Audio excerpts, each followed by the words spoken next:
Hi all, நான் தான் Adil back. UPSC CSAT 2023 கேட்கப்பட்ட கொஸ்டின் தான் இது. ஸோ இந்த கொஸ்டினில் ஒரு குட்டி கான்ட்ரவர்சி இருக்குது. அந்த கான்ட்ரவர்சி என்னங்கிறத பார்த்துட்டு இதுக்கான ஆன்சர் என்னங்கிறத பார்ப்போம். If today is Sunday then which day is it exactly on 10 to the power 10th day? So இது வந்து யூபிஎஸ்சி சிசாட் 2023 கேட்கப்பட்ட ஒரு கேள்வி. ஸோ இந்த கேள்வியில வந்து நிறைய பேர் வந்து இதை ஆன்சர் பண்ணி தேர்ஸ்டே அப்படின்னு போட்டிருந்தாங்க, ஒரு சிலர் வெனஸ்டே போட்டாங்க. பட் யூபிஎஸ்சியோட அஃபிஷியல் கீழே வெனஸ்டே அப்படிங்கிறது ஆன்சரா வந்திருக்கு. ஸோ இதனால ஒரு பெரிய ஒரு கன்ஃபியூஷன், ஒரு கான்ட்ரவர்சி போயிட்டு இருக்கு, எது கரெக்ட் அப்படின்னு. ஸோ இந்த கான்ட்ரவர்சி என்ன, இது எப்படி நம்ம புரிஞ்சுக்கலாம் அப்படிங்கிறத இந்த வீடியோவில் நம்ம பார்ப்போம். ஸோ இந்த மாதிரி ஒரு கொஸ்டின் வருது உங்களுக்குன்னு வச்சுக்கலாம். 10 to the power 10th day is what day அப்படின்னு ஒரு கொஸ்டின் வருதுன்னா இது வந்து கேலண்டர் சம் இல்லை, reminder sum. So if today is Sunday then which exactly it is day on 10 to the power 10th day அப்படின்னா நம்ம டிவைடட் பை 7 போட்டுருவோம். ஏன்னா ஒரு வாரத்தில் மொத்தம் 7 நாள்.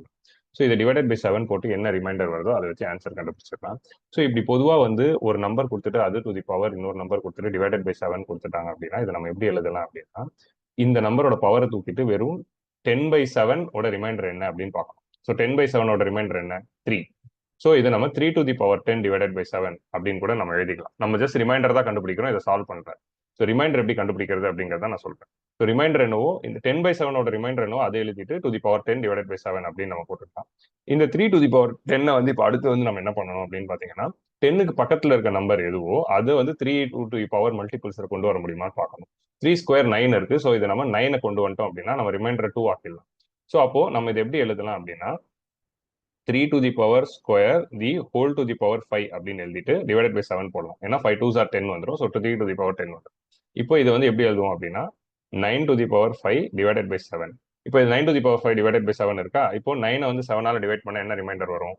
2 அப்படிங்கிறது ரிமைண்டர் வரும். ஸோ இதை நம்ம 2 to the power 5 divided by 7 அப்படின்னு எழுதலாம். இப்போ இதை வந்து நம்ம 32 டிவைடட் பை 7 அப்படின்னு இருக்கு. இப்போ ரிமைண்டர் எவ்வளோ அப்படின்னு பார்த்தா 4 அப்படிங்கிறது வரும். ஸோ பொதுவாக வந்து நம்ம கேலண்டர் சம்ல ரிமைண்டர் 4 வந்துச்சு அப்படின்னா நம்ம சண்டேலேருந்து ஆரம்பிக்கிறோம். So Monday, Tuesday, Wednesday, Thursday, Friday அப்படின்னு இருக்கும். So Monday first day, Tuesday second day, Wednesday third day and Thursday fourth day அப்படின்னு போட்டுட்டு எல்லாரும் தேர்ஸ்டே அப்படிங்கிற ஆன்சர் போட்டாங்க. பட் அங்கதான் இந்த கொஸ்டின்ல ஒரு ட்விஸ்ட் இருக்கு. இஃப் இந்த கொஸ்டின்ல வந்து if today is Sunday then what exactly is 3 to the power 10th டே அப்படிங்கிறது கேட்டிருக்கு. இன்னைக்கு சண்டே, அப்போ 10 to the power 10th டே என்ன டே அப்படின்னு தானே கேட்டிருக்காங்க. ஸோ இன்னைக்கு Sunday then what day it is exactly on 10 to the power 10th டே.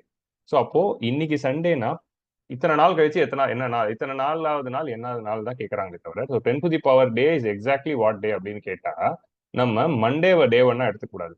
இப்போ நம்ம மண்டேவை டே 1 அப்படின்னு எடுத்துக்கிட்டாதான் இது டே 2, இது டே 3, இது டே 4, இது டே 5, இது டே 6 அப்படின்னு போயிட்டு திரும்ப 10 to the power 10 வந்து தேர்ஸ்டே அப்படின்னு வரும். இவங்க கொஸ்டின்லேயே வந்து இஃப் டுடே இஸ் சண்டே அப்படின்னு கொடுத்துருக்கிறதுனால நம்ம சண்டேவை தான் வந்து டே 1 எடுத்துக்கணும். சண்டேவை வந்து டே 1 எடுத்துக்கிட்டீங்க அப்படின்னா இந்த ரிமைண்டர் தியரம் படி இது டே 1, இது டே 2, இது டே 3, வெனஸ்டே தான் டே 4 அப்படிங்கிறது வரும். ஸோ கொஸ்டின்ல if today is Sunday then what day it is exactly அப்படின்னு கேட்கறாங்க அப்படின்னா நம்ம சண்டேவை தான் டே 1 அப்படின்னு எடுத்துக்கணும். ஆனா அதுவே வந்து கொஸ்டின்ல வந்து if today is Sunday then what is the day after 10 to the power 10 days அப்படின்னு கேட்டிருப்பாங்க. So after 10 to the power 10 days அப்படின்னு கேட்கறாங்க அப்படின்னா அப்போ நம்ம இதை வந்து மண்டேவை தான் வந்து டே 1 எடுத்துருக்கோம். ஸோ இங்க what day it is after 10 to the power 10 days அப்படின்னு கேட்டிருந்தாங்கன்னா நம்ம தேர்ஸ்டே அப்படிங்கறத போட்டுருக்கலாம். ஏன்னா சண்டேக்கு ஆஃப்டர் தான் கேட்கறாங்க. But if today is Sunday then what day it is exactly on 10 to the power 10th டே அப்படின்னு கண்டினியூஸா கேட்டிருக்கிறதுனால நம்ம சண்டேவை தான் டே 1 எடுக்கணும். அப்படி சண்டேவை டே 1 எடுத்துட்டா வெனஸ்டே தான் ஆன்சர். ஸோ அதான் யூபிஎஸ்சி கீழே இருக்கு. ஸோ இதுதான் இந்த கொஸ்டின். தேங்க்யூ.